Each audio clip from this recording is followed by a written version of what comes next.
दोस्तों नमस्कार। आज मैं आपके सामने एक ऐसे व्यक्तित्व के बारे में चर्चा करूंगा जिसका नाम आपने बहुत सुना होगा, लेकिन मुझे नहीं पता कि आप उनके बारे में कितना जानते हैं। कबीरदास जी का दोहा है जिसमें उन्होंने ये कहा है कि साधु ऐसा चाहिए जैसा सूप सुभाए, सार सार को गाही रहे, थोथा दे उड़ाए। मतलब कि अगर आप किसी इंसान से मिलते हैं तो उसकी अच्छाइयों पे नजर रखिए। अगर आपको उनकी कोई चीज पसंद नहीं आती तो आपको उसका ज्यादा विश्लेषण करने की जरूरत नहीं है, क्योंकि आपको नहीं पता कि वो किन परिस्थितियों में क्या निर्णय ले रहा है। तो इसीलिए लोगों का जजमेंट करने से पहले उनकी वस्तु स्थिति को जानना भी जरूरी होता है। आज मैं जिस शख्स की चर्चा आपसे करूंगा वो मेरे पर्सनल अनुभव के आधार पर है। आप चाहें तो क्रिटिसाइज कर सकते हैं, आप चाहें तो इस पूरी चर्चा को सुन सकते हैं, क्योंकि ऐसी बहुत सारी चीजें हैं जो मुझे भी बहुत शॉकिंग लगी थी, लेकिन अनुभव अच्छा था। दोस्तों, ये सन 2000 की बात है। भारत ने WTO साइन किया था और हम लोगों को ये नहीं पता था कि हिंदुस्तान ने जो WTO एग्रीमेंट साइन किए हैं उससे भारत के इकोनॉमिक सेक्टर्स पे, स्मॉल स्केल इंडस्ट्रीज पे, एग्रीकल्चर पे क्या प्रभाव पड़ने वाला है।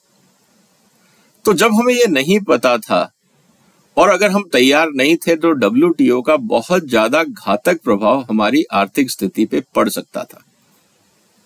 लेकिन तैयारी कौन करेगा, सवाल ये है।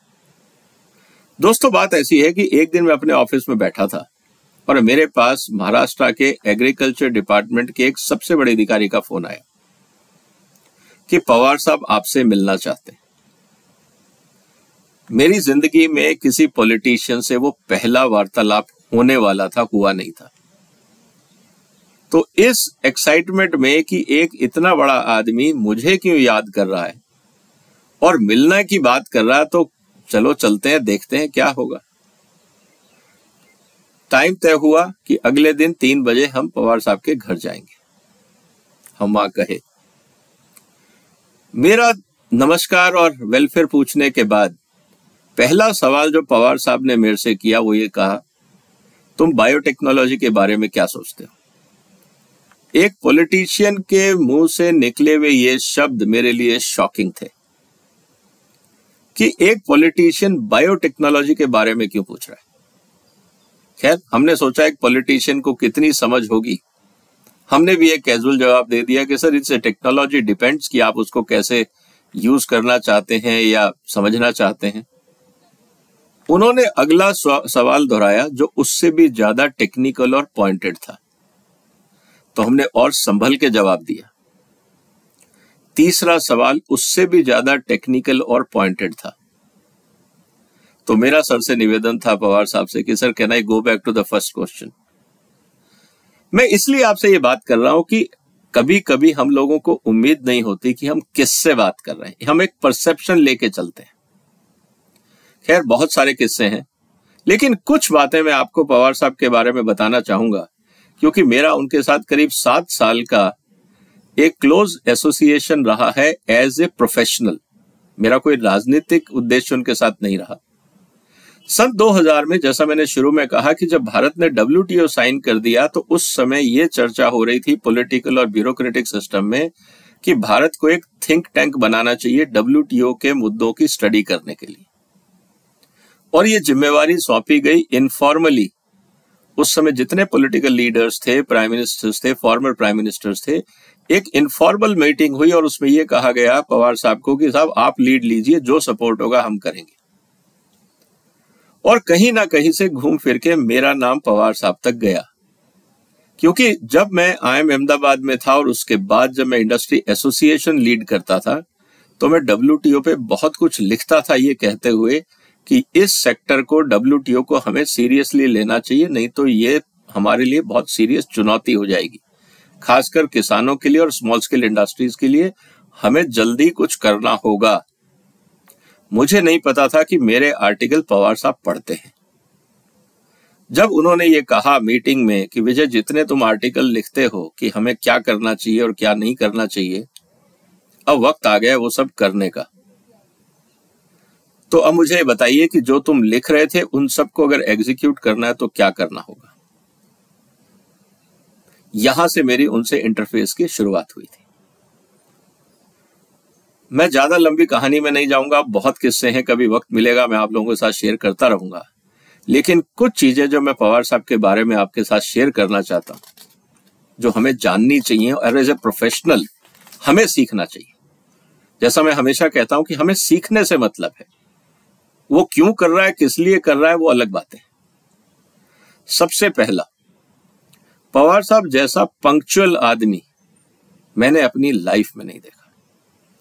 अगर उन्होंने टाइम दिया है 6 बजे तो आप घड़ी मिला के मीटिंग और उनके अराइवल का इंतजार कर सकते हैं।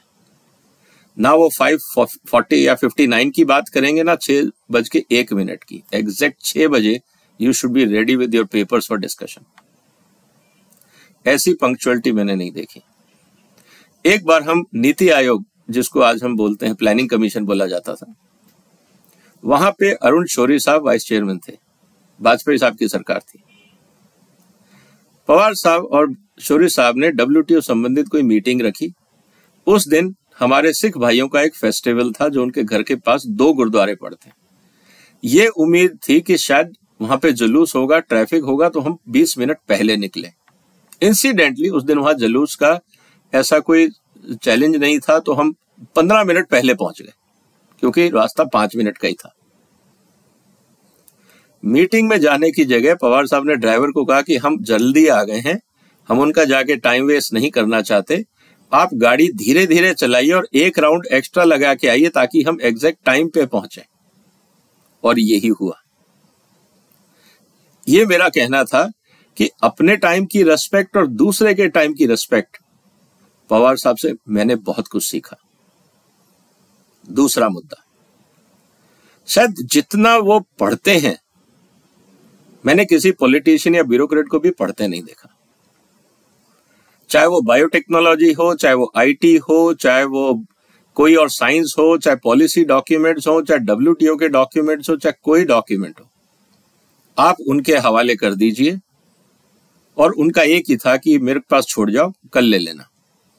और जो हम नोट्स बनाते थे, जो हम चीजें लिखते थे, किताबें होती थी, रिसर्च पेपर्स होते थे, इवन आर्टिकल्स होते थे, टेक्निकल आर्टिकल्स, हम उनके सामने रख देते थे। क्योंकि जब चर्चा होती थी वो कहते थे छोड़ जाओ, एक बार मैं पढ़ लूंगा फिर बात करेंगे, मेरे को भी सब्जेक्ट पता नहीं।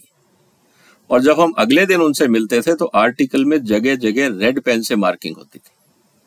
या तो उन शब्दों पे उनको कुछ कहना होता था या कुछ पूछना होता था।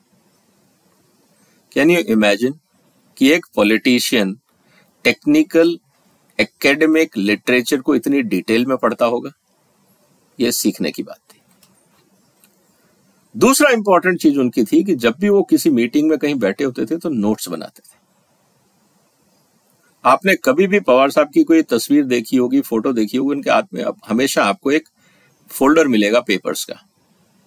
वो बगैर फोल्डर के नहीं चलते क्योंकि उनकी आदत है लिखने की, अपने टाइम टेबल को मेंटेन करने की, टाइम मैनेजमेंट करने की। अगर उनके दिन भर की और अगले 2 महीने की भी मीटिंग अगर आपको देखनी है तो आपको वहीं वो बता देंगे कि किस तारीख को कौन सी मीटिंग कितने बजे कहां है, ताकि उनको बार बार अपने ऑफिस को रेफर नहीं करना पड़े कि please call me later, I let you know later. अगर वो अवेलेबल है या नहीं है उस तारीख को, वो तुरंत अपनी फोल्डर में देख के बता सकते हैं कि किस तारीख को कितने बजे कौन सी मीटिंग ठीक रहेगी। This was time management of Sharad Pawar. जहां तक बात है यादाश्त की, मेरे को कई बार मौका मिला महाराष्ट्र जाने का, और जो हुजूम आता था मिलने, जैसे मास लीडर, मेरे ख्याल से हिंदुस्तान में 2-4 ही मास लीडर बचे होंगे जिनको आज भी लोग दिल से याद करते हैं। मैं जब गांव में जाता था महाराष्ट्र में, किसानों से मिलता था, लोगों से मिलता था, और कभी कभी वो पवार साहब के घर पे अगर आप देखें पूना में या बारामती में, तो भीड़ आती है मिलने, भीड़। सुबह सुबह आपको 500-1000 आदमी रोज सुबह उनसे मिलने आते होंगे। ज्यादातर लोगों के वो नाम जानते थे, नाम लेके पूछते थे क्या हाल है, बच्चे का पूछते थे, वाइफ का, या जो भी उनके कॉन्टेक्स्ट में आज तक वो नाम आए होंगे। तो ताजुब ये होता था, यार कितना नाम याद रख सकते हैं आदमी, और कौन किस गांव से आ रहा है, किस तालुका से आ रहा है। मुझे लगता है एक सक्सेसफुल पॉलिटिशियन के लिए उसकी यादाश्त, अपनी कॉन्स्टिट्यूएंसी, अपने लोगों से जुड़ने के लिए यादाश्त बहुत जरूरी है। क्योंकि जब आप किसी को नाम से बुलाते हैं तो आप एक अपनापन अटैच कर देते हैं। और शायद यही कारण है कि जितने सक्सेसफुल पॉलिटिशियंस रहे हैं, जितने मास लीडर्स रहे हैं, उनकी यादाश्त बहुत अच्छी थी, वो लोगों से कनेक्ट कर पाते थे। एक और बात आपको मैं बताऊंगा, शायद आपको पता नहीं कैसी लगेगी। अगर आप पवार साहब, चाहे वो सत्ता में हो या ना हो, जब मैंने उनसे मुलाकात हुई थी तो वो सत्ता में नहीं थे, वाजपेयी साहब की सरकार थी, लेकिन उनसे मिलने के लिए हुज हू ऑफ इंडिया आप उनके विजिटर रूम में देख सकते थे। चीफ मिनिस्टर्स को, फॉर्मर चीफ मिनिस्टर्स को, मिनिस्टर्स को, फॉर्मर मिनिस्टर्स को, इंडस्ट्रियलिस्ट को, फिल्म स्टार्स को, आर्टिस्टों को, प्रोड्यूसर्स को, डायरेक्टर्स को, हुज हू ऑफ इंडिया उनके रिसेप्शन में, आपको उनके घर में या ऑफिस के रिसेप्शन पे मिल जाते थे। ये लोग क्यों आते थे मिलने? वो तो सत्ता में थे नहीं, कुछ दे भी नहीं सकते थे। तो जब मैंने उनके कुछ लोगों से पूछा, जो लोग मिलने आते थे इनफॉर्मली, कि सर आप लोग 15 मिनट के लिए मिलने के लिए बॉम्बे से, पूना से, बेंगलोर से, पता नहीं कहां से फ्लाइट करके आते हैं और 15 मिनट का टाइम है।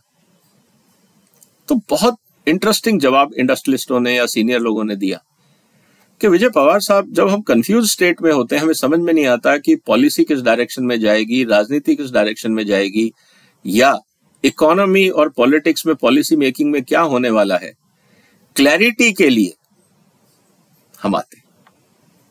क्योंकि इतनी क्लैरिटी इकोनॉमी की, पॉलिटिक्स की, बिजनेस की बहुत कम लोगों में, क्योंकि वो खुद पढ़ते भी थे और बॉम्बे में रहते हैं, तो इकोनॉमिक मुद्दों को समझना वैसे भी जरूरी है किसी भी इंपॉर्टेंट आदमी के लिए। तो ये बात बहुत कुछ सीखने को मिली। दूसरा, पवार साहब ने किसी से कभी पर्सनल एनिमिटी नहीं करी, सबसे दोस्ती रखी, चाहे वो किसी भी पार्टी में। उनकी नॉलेज, उनकी अंडरस्टैंडिंग ऑफ सब्जेक्ट की रेस्पेक्ट इवन ऑपोजिशन पार्टीज भी करती थी। एक बार शुगर सेक्टर के ऊपर पार्लियामेंट में चर्चा थी, तो मैंने कहा कि मैं भी पर चर्चा को पार्लियामेंट में जाके अटेंड करना चाहता हूं कि किस तरह की डिबेट होती है। वो मेरा पहला इंटरफेस था पार्लियामेंट में, विजिटर्स गैलरी से। जैसे ही पवार साहब बोलने के लिए खड़े हुए लोकसभा में, तो जब पार्लियामेंट में आपस में एमपीज बात कर रहे थे, तो आप आराम से सुन सकते हैं कि एक दूसरे को लोग चुप करा रहे थे, जरा चुप हो जाओ, पवार साहब बोल रहे हैं। इसका मतलब लोग उनको सुनना चाहते थे। आज पार्लियामेंट में कोई नहीं सुनना चाहता, लेकिन मुद्दों पे, इकोनॉमिक मुद्दों पे, और शुगर में तो फिर उनकी महारत है, लोग सुनना चाहते थे। और उसके बाद, क्योंकि ये डिबेट थी पूरी शुगर सेक्टर पे, करीब 2.5-3 घंटे की डिबेट थी लोकसभा में, उसके बाद जितने भी पार्लियामेंट में लोग खड़े हुए और बोले, इंक्लूडिंग मुलायम सिंह जी और बाकी जितने सीनियर लीडर, चाहे वो कम्युनिस्ट के थे, बीजेपी के थे, जो भी थे, अल्टीमेटली घूम फिर के सब ने यही कहा कि जो पवार साहब ने सुझाव दिए सरकार को सुनना चाहिए। ये इंपॉर्टेंट सुझाव है किसानों के लिए, शुगर सेक्टर के लिए। तो नॉलेज का रेस्पेक्ट उनका किया जाता है। एक और किस्सा मैं आपको सुनाता हूं। उन दिनों जब हम ये WTO पे काम कर रहे थे, भारत में बटर ऑयल की डंपिंग शुरू हो गई थी। हिंदुस्तान में घी का जो फैट का जो रेट होता है डेयरी का, वो 120 रुपए था। अंतरराष्ट्रीय बाजार में बटर ऑयल का रेट 44 रुपए था। इसको कैसे रोका जाए ताकि भारत का किसान बचे? पवार साहब ने मेरे को कहा, विजय इस पे कार्रवाई करनी जरूरी है। तो मैंने उनको एक हल्के में बात कही, मैंने कहा सर हो तो जाएगा, लेकिन बहुत सारे इंडस्ट्रियलिस्ट ऐसे हैं जिनको एतराज होगा, जो इंपोर्ट करना चाहते हैं, और हो सकता है बहुत सारे आपके मित्र भी हों। मैंने ऐसे ही कहा उनको। तो उन्होंने कहा, विजय देश से ऊपर कोई नहीं, हिंदुस्तान का किसान बचेगा तो देश बचेगा, और अगर देश बचेगा तो सारे दोस्त भी रहेंगे और हम भी रहेंगे। तो दोस्त इंपॉर्टेंट नहीं है, देश इंपॉर्टेंट है, किसान इंपॉर्टेंट। तो ये कहना कि एक आदमी सिर्फ स्वार्थ के लिए राजनीति करता है, सिर्फ इंडस्ट्रियलिस्टों का दोस्त है, होंगे, क्यों नहीं होंगे, लेकिन उस आदमी की सोच, वो किस तरह से बात करता था, किस तरह से लोगों को गाइड करता था, कैसे लोगों को मोटिवेट करता था, ऐसे ही कोई मास लीडर नहीं बन जाता। आप में से बहुतों को लगेगा कि मैं इतनी तारीफ क्यों कर रहा हूं। क्योंकि मैंने अनुभव किया है, फर्स्ट हैंड अनुभव किया। काफी समय से मैं मिला नहीं हूं, उनकी तबीयत भी ठीक नहीं रहती और पॉलिटिकली बहुत बिजी रहते हैं और खासकर ज्यादातर बॉम्बे में रहते हैं। लेकिन जब भी कभी कहीं होटल में, गैलरी में, कहीं आमने सामने मुलाकात हो जाती है तो इतना सीनियर आदमी मेरे जैसे आम इंसान को आज भी रुक के हालचाल पूछते हैं, हाथ पकड़ के पूछते हैं क्या हाल है, कैसे हैं, घर में सब ठीक है या नहीं। कहने का मतलब यह है कि 2007-8 के समय करीब 15 साल हो गए जब हम साथ काम नहीं कर रहे, क्योंकि उस समय WTO बदल गया, मैंने भी मतलब WTO के डेवलपमेंट्स बदल गए, भारत सरकार के इंस्टीट्यूशंस खड़े हो गए। हमने तो तब काम शुरू किया था जब कोई था नहीं। अब तो बहुत सारे डिपार्टमेंट्स खड़े हो गए।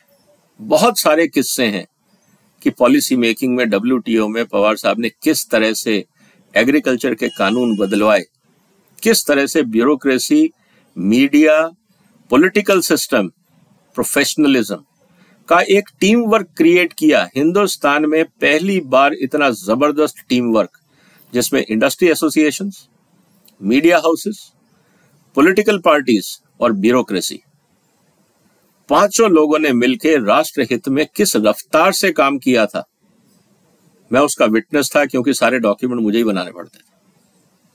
तो कहने का मतलब यह है दोस्तों, क्योंकि आजकल उनके नाम की फिर चर्चा है, मुझे पुरानी बातें याद आई, मैंने सोचा आपके साथ मैं शेयर करता हूं। उम्मीद है आज आपको ये चर्चा पसंद आई होगी। हटके थी लेकिन सोचा कुछ शेयर किया जाए। एक शख्स के बारे में जिसकी चर्चा हम दिन भर कर रहे हैं, टीवी में, मीडिया में, अखबार में, हर तरह के क्रिटिसिज्म भी हो रहे हैं, लेकिन हर शख्सियत का एक दूसरा पहलू भी होता है और ये पहलू मैंने आपके सामने रखा। उम्मीद है आपको पसंद आई होगी बात। शेयर करिए, इस चैनल को सब्सक्राइब करिए।